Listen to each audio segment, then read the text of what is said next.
karag-karag, welcome back to my vlog. Isang magandang hapon sa inyong lahat mula dito sa Lasak City. Of course, kita nyo naman sa ating pabunggahang minopausal na fashion destruction look mga karag-karag. Kumikitang kabuhayan si Kuragan dito sa aking mega mall. Soon maging mega world na to mga karag-karag. Manifesting tayo sa ating pagkachismosa nga, diba? Dahil ito na nga ang mga latest na mga pinagchichismisan ngayon na mga active na mga chismoso at mga chismosa sa social media mga karag-karag. OMG! OMG! Unsa man?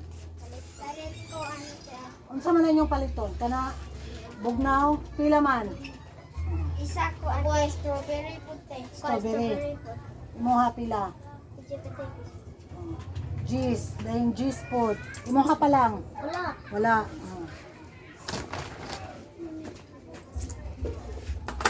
Hello guys.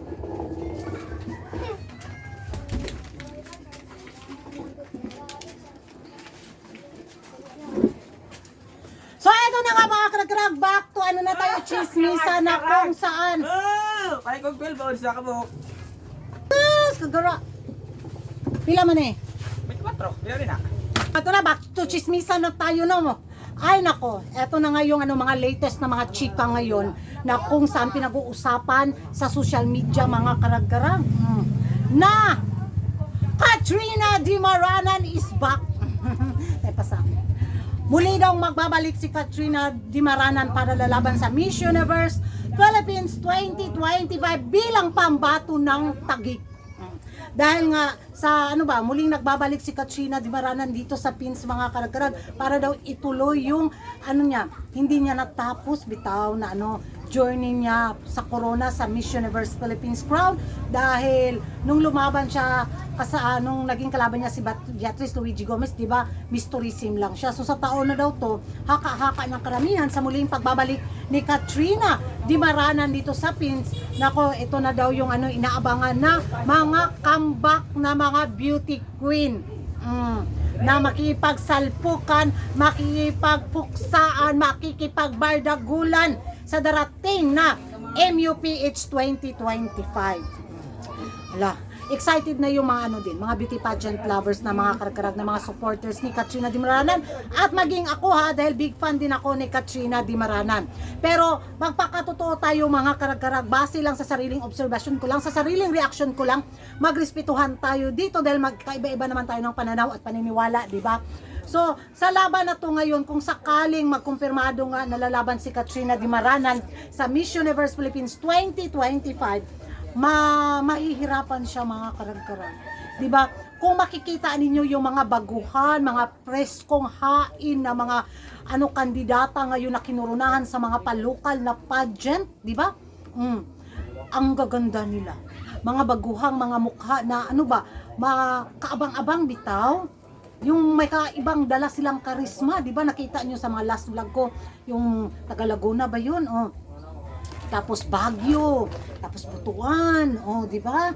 Ang daming malalakas na mga baguhang kandidata na magpapasakit sa mga kigol at vangs at bagol-bagol sa mga bitiranang mga comeback na mga beauty queen. Alam naman natin si Mama J, di ba? Mahilig sa mga dark horse na mga kandidata. Yung bigla na lang tayong magugulat bitaw sa kukuranahang Miss Universe Philippines at maging pambato sa Miss Universe pageant, di ba? Bihira lang talaga yung nakurunahan na front runner na nagwagi sa corona, like for example Michelle D. Di ba? Isa si Michelle D sa malakas na front runner, si Celeste Cortesi, di ba? Nakurunahan, pero mostly talaga mga dark horse.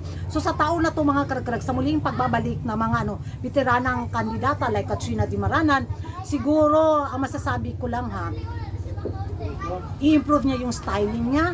Kasi nakita natin yung naging styling niya nung lumaban siya sa Miss Universe Philippines, 'di ba? Sa laban nila ni Beatrice Luigi Gomez, doon talaga tayo nakulangan sa naging pa-styling ni Katrina Dimaranan. Pero sa taon na to, kung mag-level up ng bongga si Katrina Dimaranan mga karag-karag, why not coconut? Wala namang imposible, 'di ba?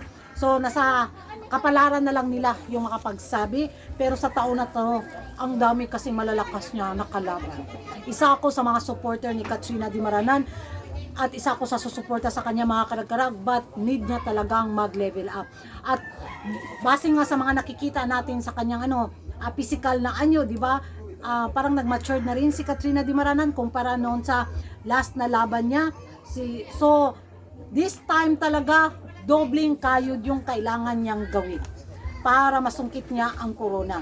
So, yun mga karag-karag, yan ay sa sariling opinion ko lang. Ewan ko sa inyo kung ano yung magiging reaction ninyo tungkol nga dito sa chismisan galore sa social media sa muling pagbabalik ni Katrina Dimaranan dito sa Pilipinas, kung sasabak nga ba ito sa MUPH 2025. Sa tingin nyo mga karag-karag, sa taon na to, masungkit kaya niya ang corona kung sakaling lalaban siya sa MUPH 2025? Nako-comment down below. Kung hindi ka pa nakapag-subscribe sa YouTube channel ko, don't forget to like and subscribe and hit the notification bell para updated kayo sa mga latest, mga late na mga chikahan, chismisan at iskandalo at mga revelasyon sa mundo ng beauty pageant. And thank you for watching mga karag-karag. Have a good night sa inyong lahat and bye-bye!